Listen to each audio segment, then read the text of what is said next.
It's my goal that in every single classroom, from preschool through high school, that students own their learning.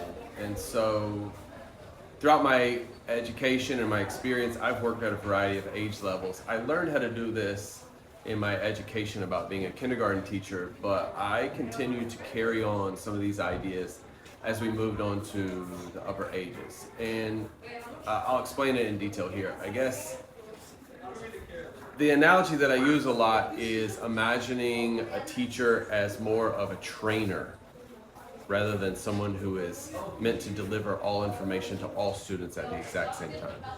So if you were to enter a gym and your goal was to get faster, if you had another student or another person who entered that gym and their goal was to get stronger, someone else wanted to lose weight, someone else wanted to gain flexibility or endurance, everyone would come to the gym. The gym would have all these machines, all these ways to improve all of those different areas. And yet there would be just one or maybe two personal trainers for every single person at the gym. We all want that personal trainer to be with us. We all benefit from having a coach who's right there by our side, who knows exactly what we need, who encourages us, who motivates us, who evaluates how we're doing and gives us direct feedback. Everybody sort of understands the benefit of that. But in reality, we don't have one-to-one instruction for all students at all times. You don't have a personal trainer that is able to be with you every single second that you're exercising and trying to get stronger or more flexible or faster. You just need them for certain moments. And then you're going to have to do a lot of that work on your own. You're going to have to own your own health. In the same way, our students have to own their own learning. So in practice, it looks like this. Students walk into the classroom, and just like in a gym, there's lots of machines. So in a gym, you might have a treadmill, but in this classroom, you might have a space where we practice journal writing.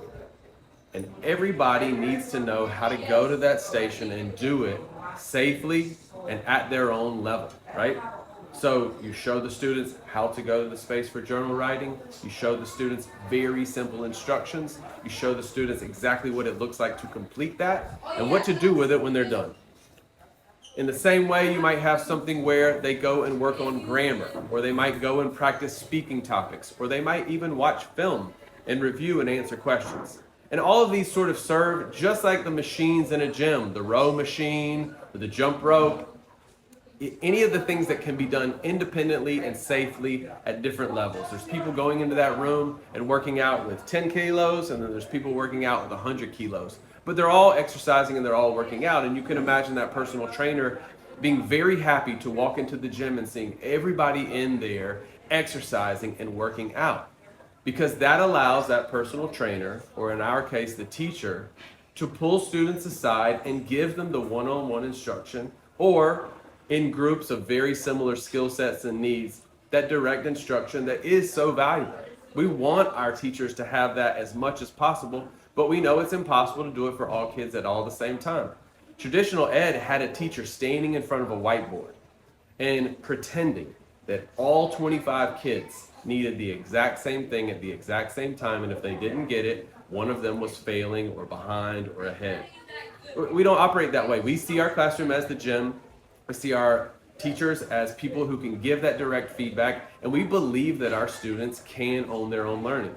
So the students are going around the room, they're practicing things like writing, they're practicing reading, they're practicing research, they're working on skills, they're investigating in their project, they're improving perhaps handwriting or phonics skills. They might even be learning a tech skill like coding or typing.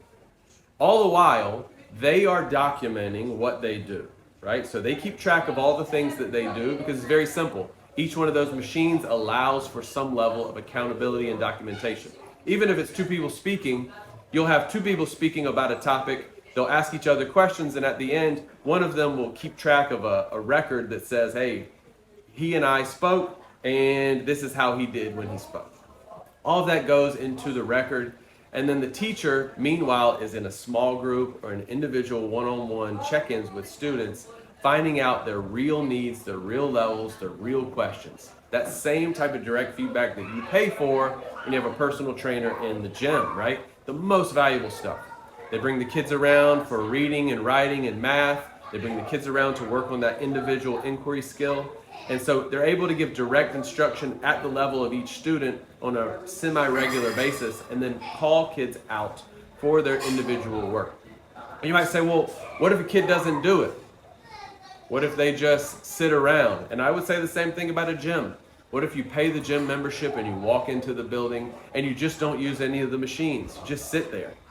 You play on your phone or you talk. This can happen. How will we know? Well, each person in our class has an accountability partner. So at the end of the day and at the end of the week, they talk to their classmates about what they've done, and that accountability partner will sign off if they believe that. Now, we know that these kids will not sign off. They have a lot of integrity. They will not sign off if they don't believe that the kids have done what they said they did.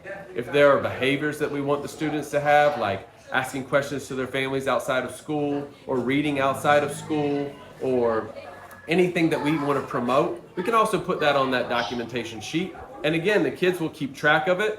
The teachers will then take up a document at the end of the week that the students have tracked that shows how much they exercised, how much they learned or practiced or worked. But it's just a documentation sheet.